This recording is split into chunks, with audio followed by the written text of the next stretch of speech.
Good morning, class 6.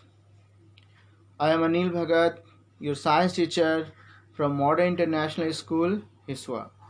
Welcome back to our e-learning program.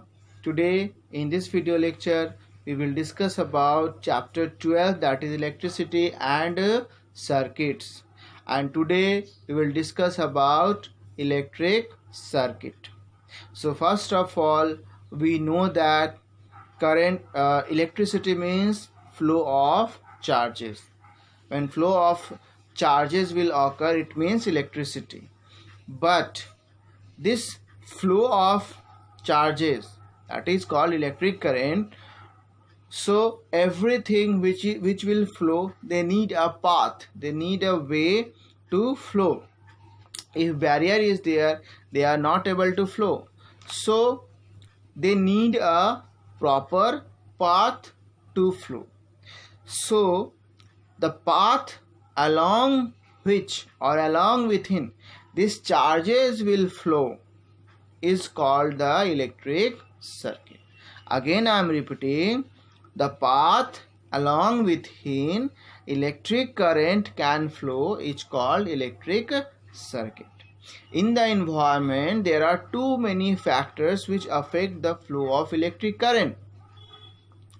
So here is, to flow the electric current, it needs a proper path, and this path is called electric circuits. So in our home, at our home, or anywhere where electric current we are using, so we observe that there is a proper path is given, that is electric wiring, and the wiring completes the whole circuit. Then only electric current will flow. If you found that there is a break in the electric circuit, current will not flow. It will not reach the appliances, and the bulb will not glow or the appliance will not work. So it should be a proper circuit. And now here we have to understand few things, that the flow of charge or the flow of electrons is called the electric current. And here electric currents always flow electrons always flow from negative terminal to positive terminal, because electrons have negative charge. So at the negative terminals, there are number of electrons are more than the positive terminals, so electrons will flow from negative terminals to positive terminals. But in a circuit, current always flow from positive terminal to negative terminal. In a circuit, the current always flow from positive to negative terminal.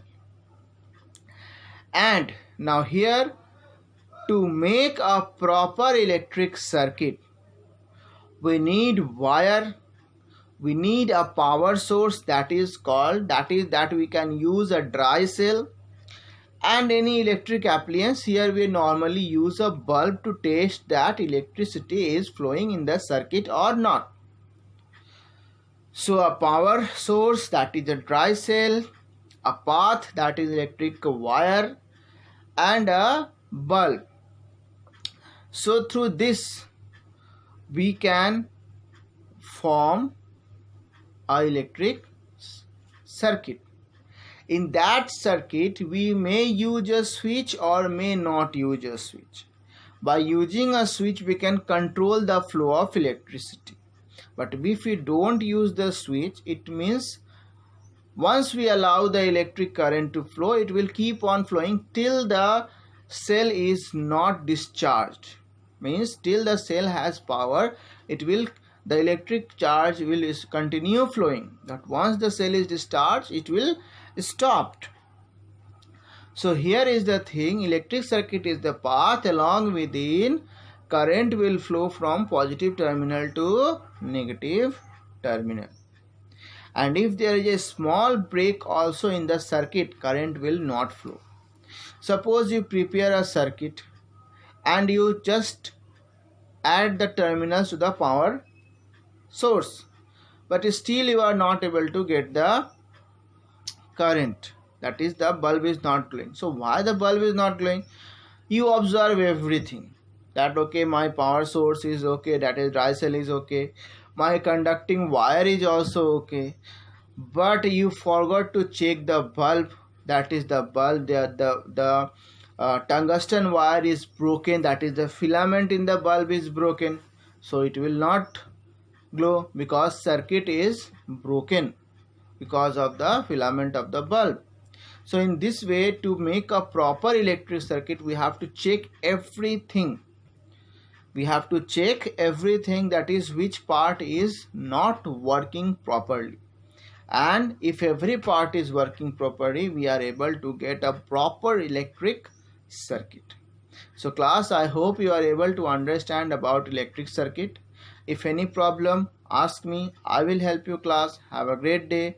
Be safe at home. Thank you.